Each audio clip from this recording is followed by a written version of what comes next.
I'm James Rule.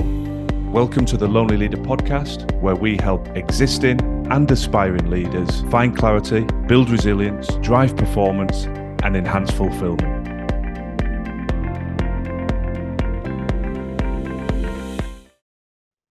Navigating leadership transitions.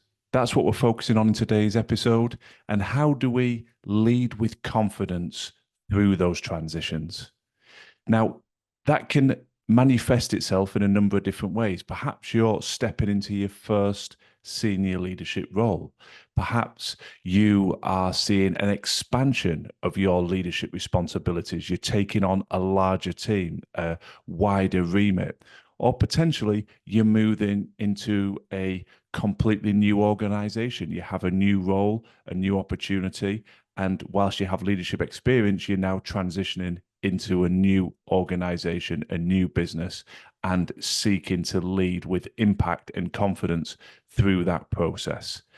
These transitions are things that are brought to me by clients regularly. So it felt right to try and address them within the Lonely Leader podcast. And I've tried to distill the insights and the experiences I've had guiding and mentoring individuals through these transitions into a concise set of 3 key takeaways that I hope will help you maximize your ability to lead with confidence when you encounter any sorts of leadership transition. Tip number 1, embrace a learning mindset. Now, a challenge I see a lot of leaders wrestling with is the desire to make an impact from day one. Full disclosure, I think this is worse when you are perhaps slightly younger and inexperienced. I know when I first stepped into my CEO role in my late 20s, I certainly had that mindset of you're here to lead, you've got to make an impact, you've got to make an impact quickly, try and gain people's respect and show that you are adding value. So that notion comes from a good place, but unfortunately, it is diluted. You are far better, and something I learned from experience, and I also always counsel leaders with, is pause, embrace what's going on, gather some intelligence. You don't have to make an immediate impact on day one. So how do we embrace that learning mindset? Well, there's probably 3 key ways that you can bring that to life. Firstly, I think you've got to strive to seek context wherever you can. I speak regularly about the need for active listening, to truly listen to what's going on. And I think seeking context, understanding what strategies are in place, understanding team dynamics, understanding the why behind certain processes, certain practices take place, all of this is invaluable to allow you to get the lay of the land, to understand what is already in place, how it has come to the point, why certain things are done the way they're done. You must establish that context first before you start trying to implement any changes or ideas that you have. Secondly, meet key stakeholders. Now, as with a lot of the things I talk about, is common sense, but is it common practice? I don't mean just the odd person here or there. I mean, really embracing the notion of meeting as many key stakeholders within your ecosystem as possible. Understand their needs, their desires, what works well for them, what doesn't work well. I remember reading the book Turn the Ship Around, which was about a captain on a nuclear submarine. And when he first took charge of this particular vessel that was underperforming, he had a couple of questions. What are you secretly hoping I do change? And what are you secretly hoping I don't change? And this was a way to open up some genuine, open, honest conversations with crew within the ship. So I think meeting stakeholders, tying back into my first point about establishing context, is hugely important. You want to understand where people are emotionally, where people are from a level of job satisfaction, what's going well for them, what would they change, because that very process of engaging with them, as we've said in previous episodes, is invaluable in making them feel valued. But equally, you are doing yourself a disservice if you don't go to your stakeholder group, the people who have been living and breathing the organization. There could be some phenomenal ideas waiting for somebody to discover them, which will make your life immeasurably easier as a leader if you can access some of those ideas and bring them to life on your watch. Met with stakeholders, once you've got the context of what's going on, then I think the third area is look for those early wins. When you can demonstrate that you are aligned with the organizational needs and particularly the individual needs of your people, then you can develop some fabulous momentum. So tying back into my earlier point, perhaps somebody's made a suggestion, something they believe should be changed, and you embrace that and you roll that out and you credit them for the suggestion. These sort of practical implementations from the discussions that you've had in the seeking context and building relationships with your stakeholder group, when you practically put those into play, you create a very, very powerful first impression. You build loyalty, you build value in your people, and your impact as a leader is enhanced immeasurably because you've taken the time to listen and you've been able to align your thinking and your actions with the expressed needs and desires of your stakeholder group. Tip number 2, establish and communicate a clear vision. Now, the somewhat simplistic analogy I always use here is GPS. We're all now very accustomed to driving our cars with a GPS system. And very rarely will we just head to a city without a clear understanding of our exact destination. We're not prepared to waste time driving around hoping to discover the office or individual we're due to arrive at.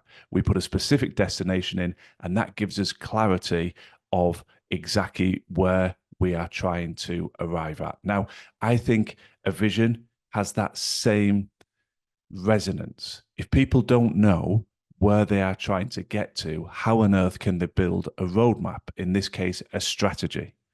So I think step 1, embracing the learning mindset, meeting with stakeholders, establishing relationships, understanding the context of why things are done, understanding people's hopes, desires, needs, frustrations.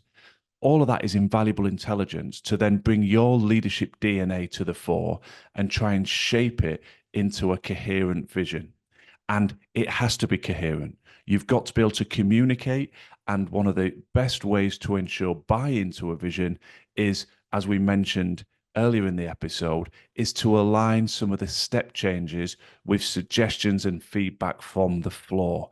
Rather than coming in, as is the deluded notion of so many leaders, and I've been down that path in my early leadership tenures of, I'm here, I'm your new boss, I'm going to tell you where we're going, and this is our direction of travel. Yes, people will follow that, but there's always a danger they're just following that out of a subservience to authority.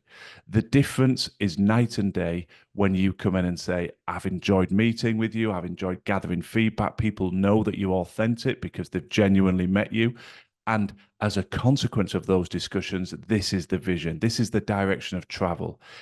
And people recognize their fingerprints within that vision. They recognize that some of their suggestions have been aligned with that vision. They recognize that some of their suggestions for things to be removed or ceased have also been listened to and actioned upon.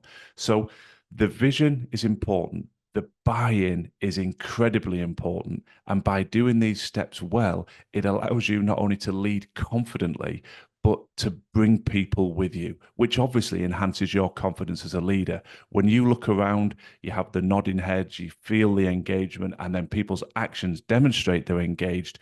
You get a huge surge of confidence as a leader that you are able to step into this new role effectively, that you are able to pull this new team together.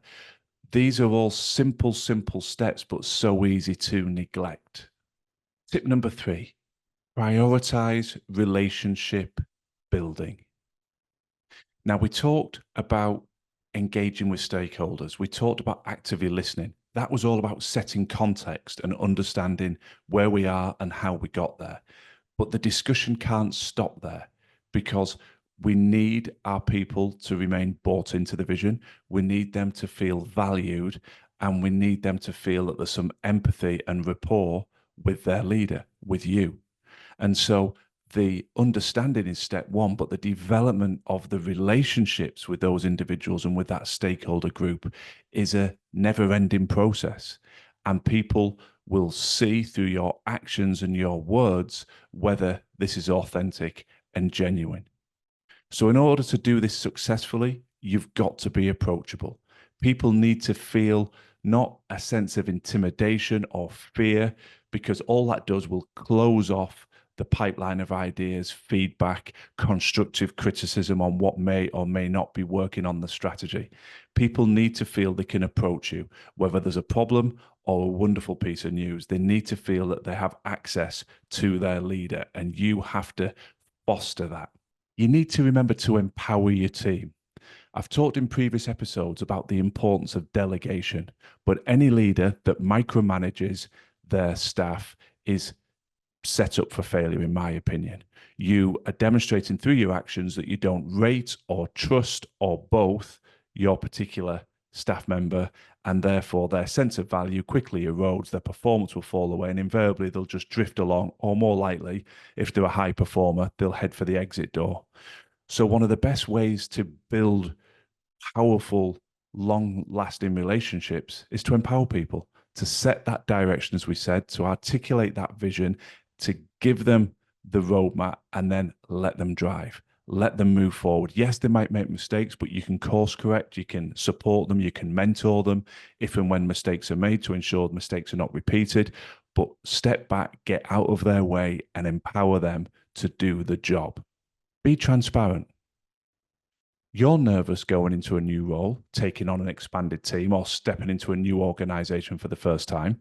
But don't forget, so are your people. They don't know your style, whether you're going to be a dictatorial boss. They don't know whether they're going to be in your favor or not. They'll be fearful about whether their job's secure, etc., etc. There's nothing wrong with recognizing that elements of a strategy are not working. Be transparent. You're not going to make every decision you make turn to gold. But in order to alleviate fear and remove some of that uncertainty, you want your people to recognize quickly that you will always be open, direct, transparent with them. When things are going well, you'll be telling them. When things are not going well, you'll be telling them, both in group formats and one-to-one individual formats. We touch on this in the communication episodes that we've done recently, but fundamentally, it's a very, very simple premise. People feel valued when they feel that they're listened to, and people feel valued when they feel like they can trust you and you can trust them. But talk's cheap. Actions often speak louder than words, and you have to build that trust. You have to build those relationships. And one of the best ways to do it is for them to know we always know where we stand. Our leader will let us know how things are happening, what things are changing, if and when we need to be pulled into one-to-one meetings. We know that in essence, our leaders got our back. They will always be transparent with us. And that's it. They're the three areas I wanted to touch on. Again, I make no apologies for the simplicity, because simple is often the most impactful. When you step into a new role, when you are promoted, your first leadership role, or you're going into a new organization, remember these key steps. Listen more than you speak initially. Gather the context of what's happening. Understand the whys and wherefores. Build relationships with your team. Clearly articulate a vision. Align it with the suggestions and feedback where possible you've had from that context building, intelligence gathering process. And then keep that focus very much on developing relationships. Build trust, make people feel valued. Let your actions and words demonstrate that you are a transparent leader that will keep their team fully in the loop with everything that's happening. If you do all of these things, then you will lead successfully through that leadership transition. You will have an abundant sense of confidence, and you will find that you are performing at the highest level as a leader, and equally important, really developing and nurturing a high-performing team. Thanks for listening to the Lonely Leader podcast. I'd be very grateful if you could share and follow if the content resonates. And if you're looking for additional free resource to support your continued growth and development, then please do check out our social media and website details in the show notes. Remember, quality leadership on the outside must always start within.